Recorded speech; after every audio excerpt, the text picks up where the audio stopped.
해시태그 책 주간 책 브리핑 또 다시 찾아뵙습니다. 최근에 문화체육관광부에서 통계를 냈는데 성인 40%가 1년에 책을 한 권도 안 읽는다고 대답을 했다고 하고요.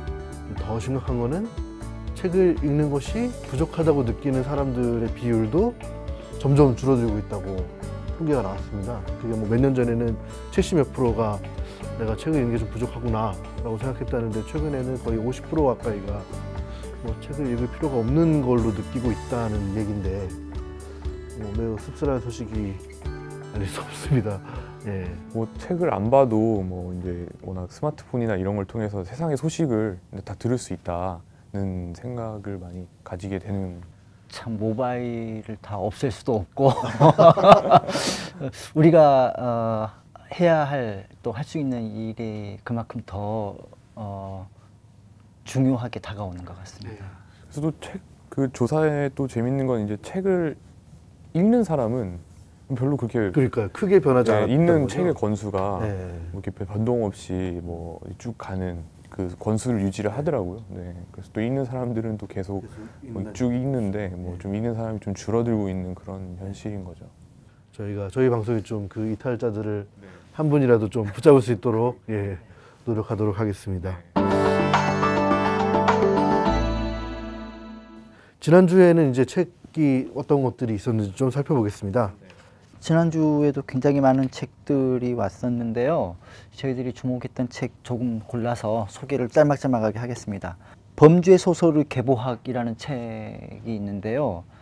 이것은 우리 그 영문학자죠. 계정민 교수가 특히 영미권의 범죄 소설에 주목한 책입니다. 범죄 소설이 처음에는 범죄자들을 주인공으로 세웠던 뉴게이트 문학에서 그 다음에 추리문학으로 그 다음에 다시 하드보일드 추리문학으로 바뀌는 과정에서 그 안에도 계급 구조가 작동했다. 뭐 이런 이야기인데요. 조금 이따 더 자세히 얘기를 나눠볼 거고요. 나무의 노래는 전 세계 각 지역에 나무 12종을 선정을 했습니다. 팔레스타인, 뭐 아마존, 혹은 뭐 일본, 뭐 미국, 전 세계 나무 12종을 이제 선정을 해가지고 집중적으로 나무 생태를 관찰을 했는데요. 단순히 그렇게만 했다면 이야기가 안 될 텐데 나무들이 미생물 또는 뭐 나무와 관련한 토양, 그 주변의 뭐 생태계와 이제 서로 관계를 맺으면서 사실은 전 지구적으로 어떤 그물망, 생명의 그물망을 형성하고 있다. 인간도 그 안에서 한 네트워크에 포함된 존재다라는 주장을 펼친 책이고요. 그 다음에 슬픈 옥수수라는 책은 미국의 한 아이를 키우는 엄마이자 저널리스트가 쓴 책인데요. GMO, 그러니까 유전자 변형 작물이 가장 많은 곡물 중에 하나가 옥수수입니다. 그 다음에 면화, 그다음에 뭐 카놀라, 또 콩 이렇게 있는데 이 본인이 이유 없이 한 4년 동안, 5년 동안 그리고 본인의 아들까지 아이를 키우는 엄마인데 아프고 이렇게 했던 이유를 쭉 추적해 보니까 사실은 GMO 작물에 의한 어떤 면역력 파괴라는 거죠. 그래서 몬센토를 비롯한 정말 취재하기 힘든 그 GMO 곡물의 세계를 5년에 걸쳐서 취재하고 그 배경에 도사린 어떤 자본의 음모를 파헤친 책입니다. 가장 많이 알고 있음에도 가장 숙고되지 못한 10개에 대한 인문학적 고찰이란 책은요. 가톨릭과 개신교의 진보적인 신학자 10명이 21세기 한국에서 10계명을 어떻게 읽어야 하는가를 탐색한 책입니다. 나 외에는 다른 신을 섬기지 말라는 제1계명은 타 종교에 대한 배타적인 태도를 주문하는 것이 아니라 야훼를 중심으로 전 민족이 단결하자는 정치적인 주문으로 해석하는 등 전통에 갇히지 않고 다시 10개의 생명력을 부여하는 해석들을 제안합니다. 나는 스스로를 페미니스트라 부른다라는 책은요. 30대 이하의 25명의 영국 여성들이 각자 자신이 페미니스트로 살아가는 이유를 밝힌 글들을 모은 책입니다. 내면의 여혐과 싸우는 여성, 마른 몸매를 원하는 시대에 저항하는 여성 등 다양한 여성들이 모여 자신의 목소리를 내고 있습니다. 민중의 역사를 기억하라는 20년 전부터 전 세계의 혁명과 저항의 역사적 사건들을 158개의 포스터로 그려내는 작업을 진행하고 있는 미국의 디자이너 조시 맥피와 동료 아티스트들이 그린 포스터를 모은 책입니다. 사파티스타 혁명, 동물 해방 전선, 그리고 한국에 있는 전국 농민회의 WTO 반대 운동 등 다양한 저항들을 포스터로 그려냈습니다. 세계 철학사라는 책을 저희가 이제 학술면에서 주목을 했는데요. 경기사이버대 교수로 재직하고 있는 철학자 이정우 교수가 세계 철학의 역사, 철학사를 쭉 대장정을 하고 있는데 1권은 지중해 철학을 다뤘습니다. 그래서 로마, 고대 그리스 로마 철학과 주변의 이슬람 철학까지 그에 이어서 두 번째 책이 나온 건데 이번에는 아시아 세계 철학입니다. 그다음에 70년의 대화라는 책이 있습니다. 해방은 곧 분단이기도 했는데 분단 이후 지금까지 70년 동안 남과 북이 어떻게 쭉 대화를 해왔는가. 사실은 갈등하고 싸우기도 하고 다투기도 하고 긴장 국면도 있었지만 그럼에도 불구하고 물밑에서 끊임없이 대화를 해왔고 남북 정상회담을 2차례나 이루었던 성과도 있죠. 그런 과정을 쭉 다뤄온 역사 책이고요. 조난자들이라는 책은 이 방금 말씀드린 70년의 대화와도 관련이 있어 보이는데요. 실제 이야기입니다. 이 책을 쓴 사람이 주승현 씨라고, 이 사람이 판문점 휴전선 군사분계선이죠. 대남 심리전 방송요원으로 복무했던 군인입니다. 남한으로 넘어오죠, 한국으로. 그 이후에 벌어지는 사태, 개인의 삶, 이런 것들을 갖다가 쭉 다룬 책인데요. 나의 이탈리아 입문기행은 제1교포 에세이스트인 서경식이 30년간 여행한 이탈리아를 까라바조, 모딜리아니 같은 예술가들의 작업과 겹쳐있는 지적 에세이입니다. 이탈리아 파시즘 시대의 화가 모란디가 어떻게 10년간 병과 항아리만 그리면서 반파시즘적인 가치를 추구했는지 등 그만의 독특한 시각이 담긴 입문서이면서 예술 가이드이기도 합니다. 지구의 일생은 서울대 명예교수인 지질학자 최덕근이 지구의 황금기와 미래까지 지구의 빅히스토리를 정리한 책입니다. 서울대학교 학생들한테 인기였던 교양 강의를 정리한 책이고요. 인생극장은 사회학자 노명우가 그저 그런 삶을 살아온 자신의 부모 그리고 부모 세대가 어떻게 살아왔는지 당대의 영화와 자신의 사회학을 접목해 되살려내는 그런 책입니다. 고용은 끝났다, 이리어 오라라는 책이 있는데요. 이것은 베르나르 스티글레르라는 프랑스의 기술철학자가 쓴 책입니다. 이 사람의 주장의 핵심은 사실 지금의 소득 분배가 고용을 통한 임금 노동을 통해서 임금을 분배하는 식으로 이루어지고 있는데, 그런 식의 고용, 그런 식의 일이 진정한 일이 아니다. 현재 디지털 경제 그리고 산업 자동화가 고용 관계를 끝낼 것이고 사람 일자리를 없앨 것이다라는 비극적인 전망을 내놓습니다. 그러나 역설적으로 바로 그런 현상이 진정한 이익의 의미를 찾을 수 있는 기회가 된다. 사람들이 사회에 혹은 공공에 기여하는 만큼 그걸 기준으로 소득을 분배를 하자. 그래서 기여경제 모델을 제시하는 책이고요. 그 다음에 동화경제사는 우리가 익히 알고 있는 동화들, 헐클베리 핀의 모험이랄지 성냥팔이 소녀랄지 혹은 오즈의 마법사랄지 이런 친근한 동화들이 알고 보면 그 책들이 쓰여질 당대의 사회적 경제적 배경과 밀접하게 연관이 되어 있다. 그리고 그런 배경들이 어떻게 이 동화 속에서 투영되어 있는가를 살핀 책입니다.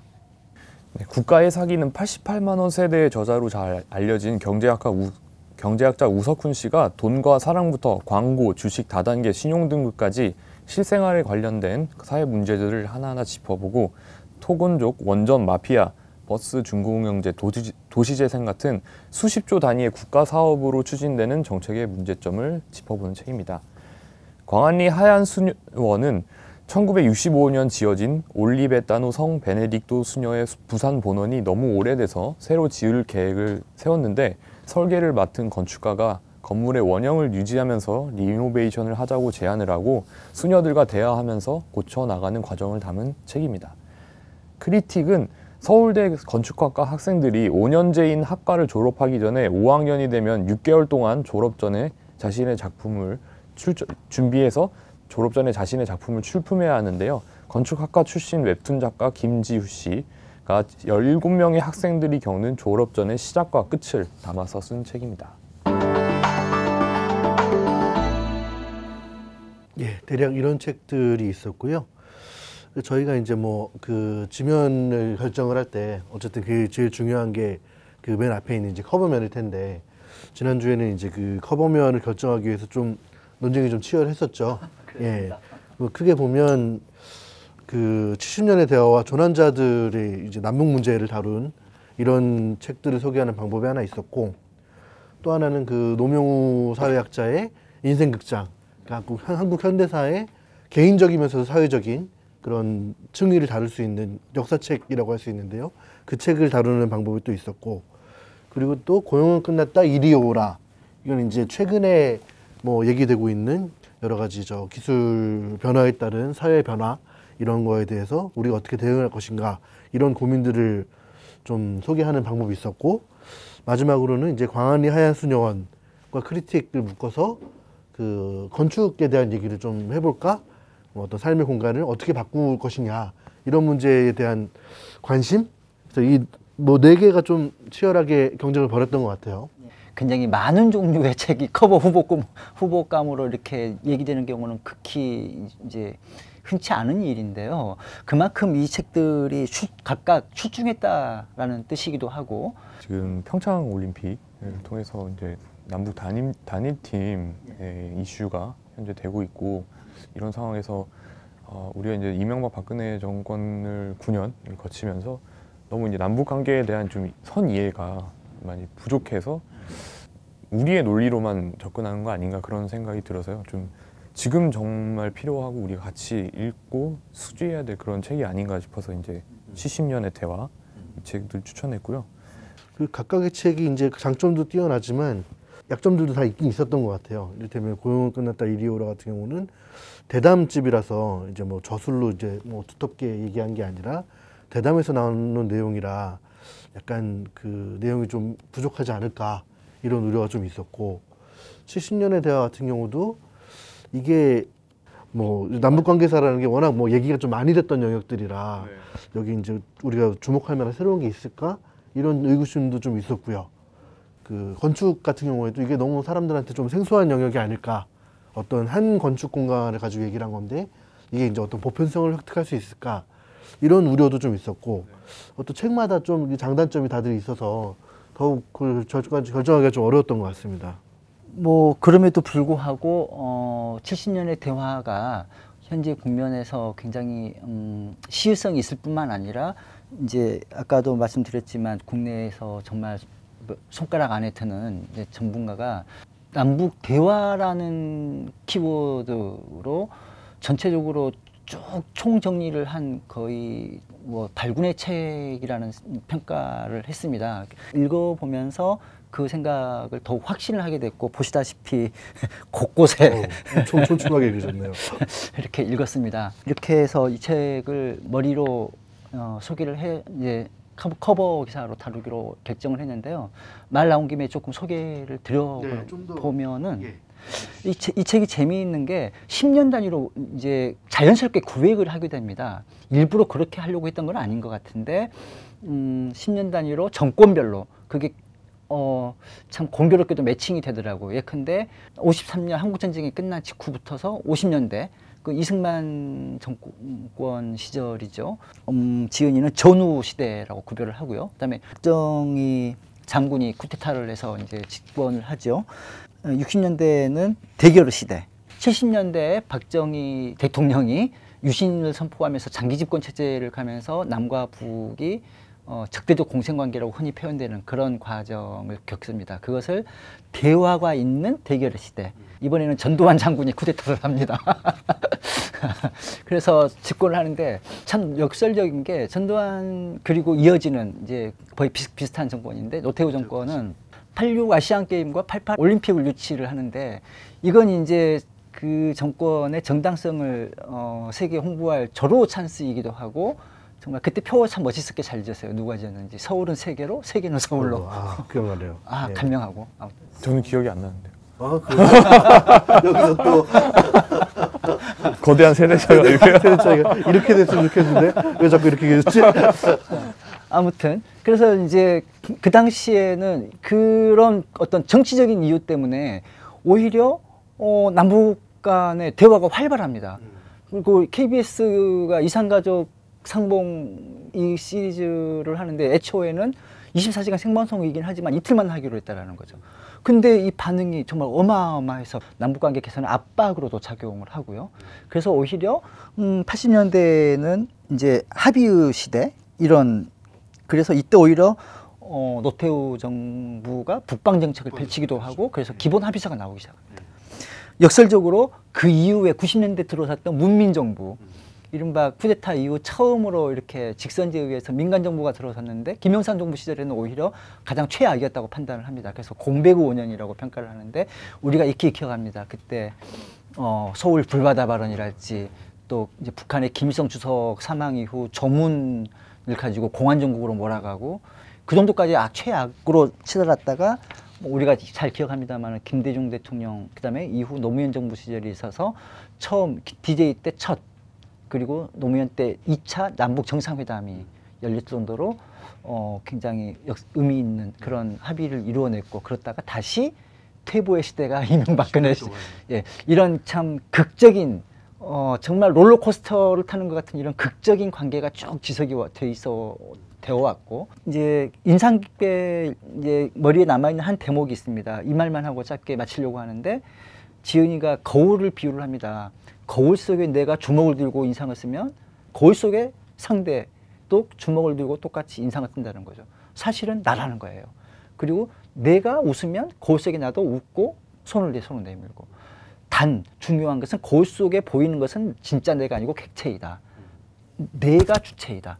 그래서 이 책을 관통하는 주제의식이자 키워드가 사실은 그동안의 남북관계사가 북한의 대남 정책이랄지 대미 정책이랄지 혹은 핵실험 미사일 발사 이런 것들을 주요 모멘텀 삼아서 남북관계를 분석해 왔다면, 이 책은 그것이 아니라 우리 정부, 어떤 정부이든 우리 정부가 어떤 정책을 폈냐 또는 태도를 취하느냐에 따라서 남북관계가 얼마든지 변화할 수 있다. 그러니 사실상의 평화, 사실상의 어떤 대화, 이것이 중요하다. 그런 주장으로 결론을 내고 있습니다. 그러니까 남북 관계의 역사가 이제 뭐 이렇게 상승과 하강, 대화에서 이런 부분들이 있을 텐데, 저는 좀 그런 생각을 했어요. 지금 젊은 세대들은 너무 이제 이 하강 국면만을 공부를 하거나 직접 느꼈던 게 아닐까. 최근 9년 동안 늘 그래왔으니까. 아니면 그 전에 이제 상승했던 국면은 너무 옛날 얘기고, 그래서 너무 이 지금 경색된 국면만을 가지고 어떤 북한과 남한의 관계를 좀 판단하고 있는 건 아닐까. 그래서 좀 더 이렇게 크게 70년을 두고 보는 시각이 좀 필요하지 않을까라는 생각을 했고요. 그런 면에서 저희가 좀 커버로 다룰 만하다라고 다들 얘기를 했던 것 같습니다. 그리고 이제 이 책이 커버가 되면서 뭐 이 책이 좀 주목을 받았죠. 그래서 고용 끝났다 이리 오라. 이건 이제 김지훈 기자가 기사를 썼는데요. 어떤 면이 좀 주목할 만한가요? 그 동안에 나왔던 여러 이제 기술 발전이나 이런 담론들이 과학자들의, 그리고 이제 뭐 일론 머스크라든지 빌 게이츠 같은 이제 기업, IT 기업 전문가들의 이제 주도로 돼 있었는데요. 이거에 대해서 좀 더 적극적으로 이것을 바라보는 이런 기술 철학자의 의견이 또 새로 제출됐다는 점에서 꽤 흥미로웠고요. 기존의 이제 얘기들을 답습하는 것만이 아니라 어떤 자신의 이런 개념 틀, 과거 어떤 인간의 계속 어디에 회사에 고용되어서 월급을 받고 주어진 여러 세분화된 일에 주어진 일을 하고 어떤 자기의 어떤 창의성을 발휘하거나 어떤 자신의 영혼을 뭐 투자해서, 그리고 어떤 일을 발전시키고 장인이 되어가거나 예술가가 되어가는 것들이 아니고 계속 이제 자신을 깎아먹는 거죠. 그런 일들을 계속 사람들이 하고 있는데, 이런 새로운 기술들이 이런 일자리를 없앤다는 것이 되게 사실 두려운 일이잖아요. 어떤 정규직이나 비정규직이나 어떤 일자리 자체가 줄어드는 것들이 그 사회의 큰 문제로 각 모든 국가들의 문제 제1의 해결 문제가 되는데, 그것들이 아예 그 문제가 되지 않는 거죠. 고용이 없기 때문에 실업도 없어지는 그런 사회. 그래서 사람들이 어떤 기업에 고용되는 것이 아니고 그 사회에 유익이 되는 일들을 얼마나 기여했는가에 따라서 그 측정을 해서 이제 그 기여에 대해서 소득을 지급하고 그런 기여도 할 수 없는 사람들에게 이제 기본소득을 최소한의 생활을 할 수 있는 기본소득을 이제 주자 뭐 그런 얘기죠. 그래서 그 기본소득 논의가 뭐 굉장히 많이 쌓이고 있는데 그 중에 이제 특이할 만한 점이 김지훈 기자가 이 책에 대해서 얘기한 것처럼 그 기여소득이라고 하는 그 기본소득이 갖고 있는 맹점들, 그러니까 어떤 일의 가치를 전부 무화시켜 버린다거나 모든 가치 생성에 대한 어떤 사람들의 관심을 멀어지게 만든다거나 이런 기본소득이 갖고 있을 만한 어떤 우려점에 대해서 좀 어떤 해결책으로 좀 기여소득이라는 얘기가 나오고 있는데 이 책이 좀 그 얘기를 많이 하고 있는 것 같습니다. 예. 사람들이 사실 뭐 최소한의 생계만 유지하려고 사는 건 아니거든요. 자신의 뭔가 예술성이라든지 잠재력들, 자신을 완전히 이제 투여해서 뭔가를 만들어내는 그런 것들에 되게 어떤 삶의 의미를 찾는데 그런 것들에 대해서 정당하게 평가를 하고 소득으로 돌려줘서 그런 것들이 이제 무한하게 엄청 폭발적으로 이어날 수 있는 사회 체제를 만들자 뭐 그런 얘기를 하고 있습니다. 그래서 이제 위키피디아를 하나의 이제 사례로 들고 있는데 위키피디아에서 그러니까 그 사실 무료로 이렇게 사람들이 모아서 막 지식을 뭐 쳐놓고 하는 거잖아요. 그러니까 그런 것처럼 우리가 뭐 돈을 뭐 받고 하는 건 아니지만 정말 사람들의 어떤 생활을 더 풍요롭게 하는 그런 것들 하고 있는데 그런 것들을 사람들의 이제 살아갈 주요한 소득원으로 만들면 어떨까 뭐 그런 제안들을 하고 있습니다. 근데 처음에 제가 이 책 이제 브리핑하고 좀 주요하게 다뤄보자고 하면서도 스스로 조금 고개를 갸웃했던 이유 중에 하나는 과연 실현 가능성이 얼마나 있겠는가라는 측면들, 또 생각해 보면 역설적으로 잘 답이 안 보이는 이런 상황, 어떤 현실 속에서 새로운 상상력을 동원해 보고 그 상상력을 실제로 의미가 있고 합의가 된다면 그렇게 정책으로 만들어 보는 것은 그 다음 일이지 않을까, 그런 면에서도 의미가 좀 있다고 생각을 했던 것 같아요. 또 이게 사실 우려되는 점도 사실 있잖아요. 이게 그렇게 고용이 우리가 쉽게 포기를 해버릴 수 있는 것인가. 그래서 오히려 이제 이 책에 나오는 그런 얘기들이 오히려 사람들을 직장에서 내쫓고 싶어하는 기업가들이 이용할 수 있는 그런 도구, 담론도의 어떤 도구가 돼버리지 않을까 그런 우려도 좀 있기는 하죠. 그런 부분에서 너무 쉽게 뭐 과학기술이 모든 것을 일자리를 뭐 다 반복적인 노동이나 이런 것들은 다 대체를 해버리는 건 뭐 당연한 것이다 이렇게 얘기를 하는데 정말 그것이 당연한 걸까? 거기에 뭔가 우리가 제동을 걸고 좀 일을 나눈다든지 다른 방식의 일의 방식들을 좀 생각해 볼 수 있는가? 좀 너무 또 급격한 사회 변화에서는 또 약한 사람들이 오히려 가장 많은 피해를 보잖아요. 그 부분에 대한 고민은 너무 쉽게 넘어간 거 아니냐 뭐 이런 생각도 드는 지점도 있습니다. 저는 개인적으로는 이 그 고용과 이일이라고 이제 여기서 표현을 했는데 그 이제 노동이란 말을 이 사람이 왜 안 썼을까 그게 좀 궁금하긴 했거든요. 그러니까 노동이라는 개념에 대해서 그러니까 그 너무 낡은 것으로 평가를 하는 것인지 뭐 이런 게 좀 궁금하긴 하더라고요. 그래서 제가 처음에 이제 대담집이라서 한계가 있다고 말씀을 드린 게 약간 그런 부분들까지 다 얘기를 담을 수가 없는 부분이 있어서 약간 이 사람이 이 부분에 대해서 좀 더 깊게 저술한 책이 있으면 훨씬 낫겠다 이런 생각이 좀 들긴 하더라고요. 그리고 저희가 또 주목한 게 이제 인생극장이죠. 사회학자 노명우 선생이 쓴 뭐 사회학자가 시도할 수 있는 가장 좀 평범하면서도 독특한 작업이 아닐까라는 생각을 좀 하긴 했거든요. 저도 이제 저희 아버지 얘기를 듣거나 이럴 때 이제 그 당신께서 살아왔던 삶에 대해서 이제 말씀을 하시잖아요. 이거를 사회학자가 들으면 되게 어떤 좀 연구를 하고 싶어지지 않을까. 뭐 제가 사회학자가 아니라서 그런 얘기를 안 드리지만 그런 측면에서 이제 사회학자들이 좋아할 만한 주제라는 생각을 좀 했거든요. 뭐 저도 그런 생각이 가끔 드는데 이제 부모님의 삶을 좀 들어서 뭔가 이게 좀 글로 정리를 해보면 어떨까 그런 생각이 드는데 이 책의 미덕은 당대 영화들을 통해서 그 자기 부모님 얘기만 하면 사실 뭐 그렇게 사람들이한테 큰 의미는 없는 거지. 개인의 기록으로 남을 뿐이잖아요. 근데 그거를 당대 영화들을 통해서 이거를 그 당시 모든 사람들, 그러니까 특히 그냥 그저 그런 삶을 살았던 사람들, 그러니까 그동안 우리의 역사들이 대부분 뭐 박정희 대통령이라든지 이런 정치 권력을 가진 사람들, 뭐 기업의 역사라든지 아니면 위인의 역사, 영웅의 역사들이 많이 나오는데 이제 좀 그저 그런 사람들의 삶을 다루기가 참 어렵단 말이에요. 그냥 뭐 한 명을 찍어서 뭐 그냥 그냥 아무 의미 없이 할 수도 없고. 그렇죠. 보편성을 네. 획득하기 어렵죠. 네, 그런 그래서 경우에. 본편성을 획득하기 위해서는 영화라는 이제 여러 다양한 당시 대중문화, 사람들의 어떤 전반적인 의식 이런 것들을 보여주는 그런 영화들을 가져와서 또 보편성을 획득하고 있는 점들이 또 꽤 흥미가 있었습니다. 이제 방금 김지훈 기자가 그저 그런 사람들의 이야기를 이제 영화로 풀어냈다라고 말씀을 했는데 사실은 그저 그런 사람들이라는 표현이 김지훈 기자가 한 표현이 아니에요. 그죠? 지은이 자신이 자기네 부모 자기 부모 혹은 조금 더 외연을 넓혀서 대부분의 어떤 뭐 장삼이사, 필부 이런 사람들이 실제로 우리 우리네들 부모님들의 상당수는 뭐 그저 그런 분들이었고 그저 그런 삶을 살아왔던 분들일 텐데 그런 사람들을 사실은 역사의 주인공으로 어떻게 보면 복권을 시켰다거나 할까요? 이제 그런 면에서 훨씬 더 굉장히 어렵거나 좀 딱딱해 보이는 이론서보다는 훨씬 더 살갑게 이제 다가올 수 있고 그런 속에서 우리 뭐 지나온 과거를 한번 쭉 반추해 볼 수 있는 그런 책이었다는 생각을 합니다.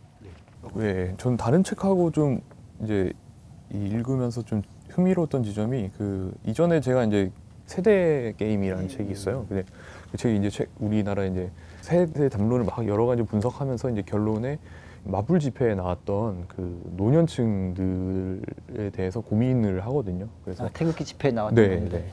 그 사람들 고민하면서 우리가 정말 이 세대를 아예 부인하고서는 안 되고 이 세대의 이야기들을 기존의 박정희라든지 뭐 이런 그동안 만들어져 왔던 담론에서 벗어나서 자기의 이야기를 할 수 있는 공간과 장치를 마련해야 된다 이런 얘기를 했거든요. 근데 딱 이 책이 정확하게 그런 책이에요. 그래서 두 사람이 뭔가 얘기를 하고 쓴 건지 그래서 그 마지막에 결론부의 제안을 거의 그대로 이제 받은 것 같이 그런 이제 박정희나 영웅 담론에 침식되지 않는 그런 담론 부모 세대들의 이야기를 끌어내고 있다는 점에서 상당히 의미가 있는 흥미로운 책이었어요. 네.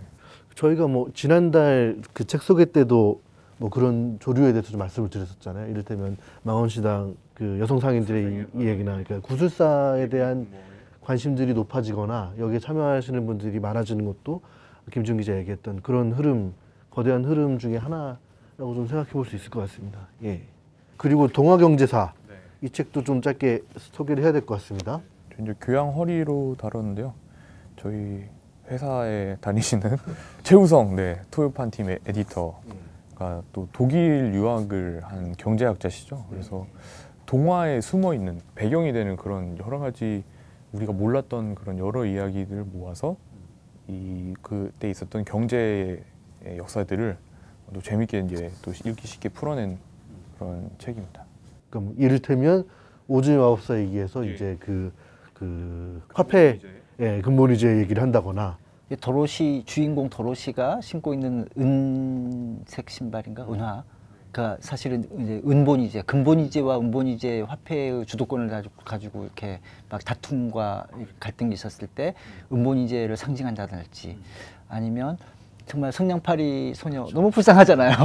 성냥공장 얘기들이 나오죠. 네네. 근데 그 당시에 성냥공장으로 엄청난 돈을 번 부자 이야기가 나오는데 사실은 그 당시에 성냥의 꼬투리에 뭐 혹시 김지훈 기자는 이제 이런 성냥 전 모르겠습니다. 네. 끝에 이렇게 사실은 이제 백린 옛날에 흰색 그 백린이 인체의 치명적인 물질인데 그 치명적인 물질에 대해서 어떠한 산업 안전 제도나 장치도 없고 교육도 없이 그 소녀들이 이 급속한 산업화 시대에 단순 날품팔이 노동자로 몰렸다가 그렇게 쓰러져가는 이야기들이랄지 아니면 허클베리 핀이 사실은 도망 노예와 같이 미시시피 강을 우리가 어렸을 때는 마치 모험처럼 봤지만 사실은 노예제를 둘러싼 큰 이야기들이 있었고요.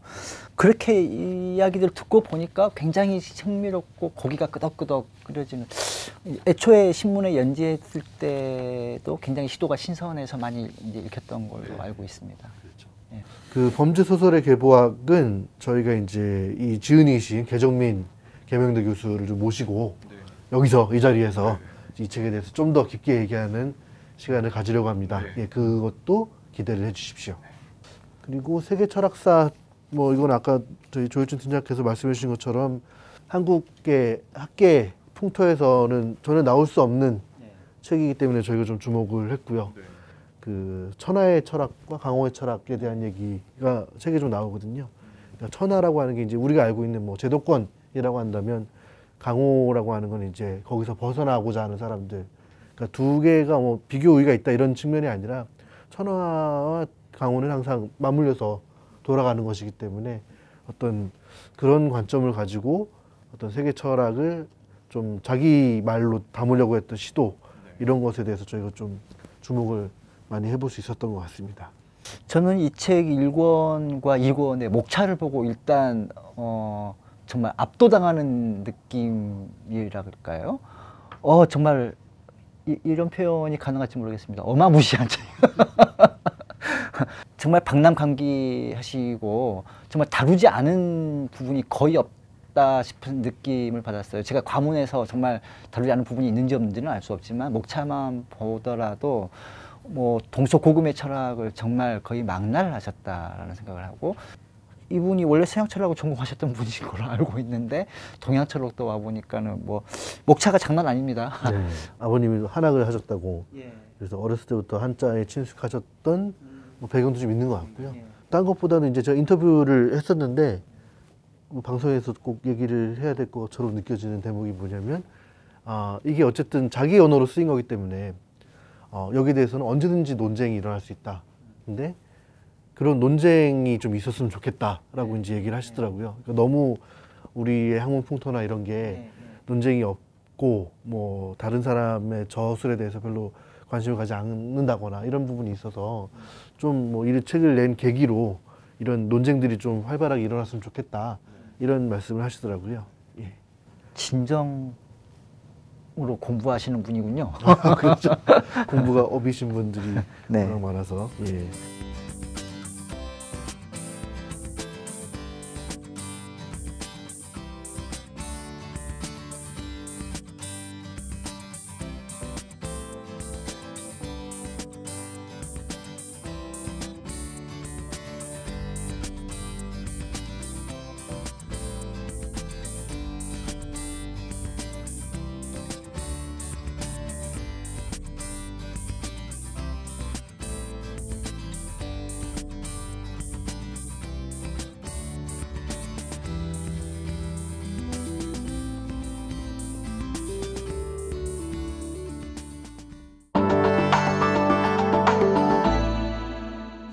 예, 그러면 뭐 저희 지면은 이 정도로 살펴보고요.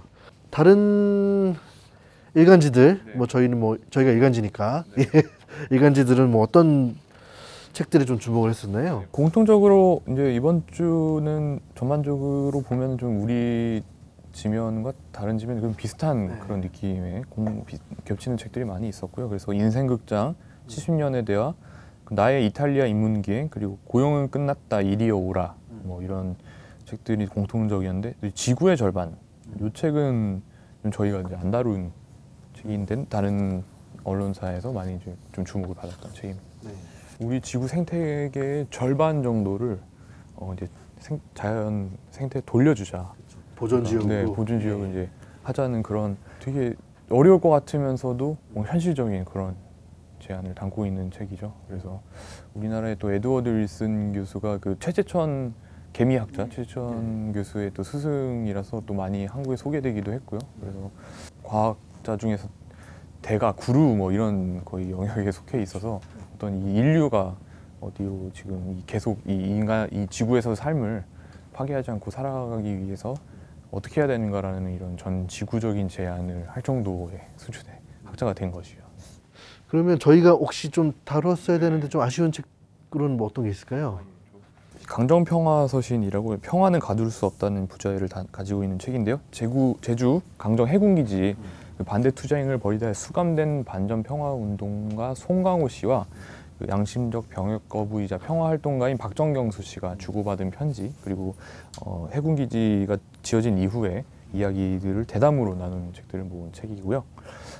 재즈 이덥은 재즈 평론가 남무성 씨가 2003년에서 4년에 출간했다가 2015년에 이제 절판이 된 절판된 이제 재즈의 역사를 담은 만화책이고, 예, 정가의 뭐 두세 배로 이제 중고 거래가 이루어지는 상황이었는데, 작가가 이제 70% 정도의 그림을 다시 그리고 뭐 문장도 수정하고 새로운 내용을 추가해서 이번에 또 새로 다시 내놨습니다. 네. 저희 처음 방송을 하면서 이제 조일준 팀장께 이제 방송을 같이 하자고 이렇게 제안을 드릴 때는 본인이 방송에 너무 자신이 없다. 방송 뭐 말도 못한다 뭐 이런 얘기를 했는데, 거의 틀어놓은 수도꼭지처럼 이제 푹 찌르면 탁 열면 물이 정말 끊임없이 말이 이게 나오셔서 지금 뭐 골 점유율이 이제 공 점유율이 이제 상당히 높으신. 네, 입은 다물고 지갑은 열겠습니다. 방송 꿈나무 지금 방송 끝으로 쑥쑥 성장하고 계셔서 참 저희 방송 선배들로서 아주 뿌듯한 기분이. 네, 앞으로도 이제 대단한 활약을 기대해 보죠. 여전히 방송은 어렵습니다. 예, 이렇게 2월 첫째 주 책들을 좀 살펴봤고요. 저희는 또 다음 주에 새로 온 책들과 함께 다시 찾아뵙도록 하겠습니다. 예, 오늘은 여기서 마치겠습니다. 감사합니다.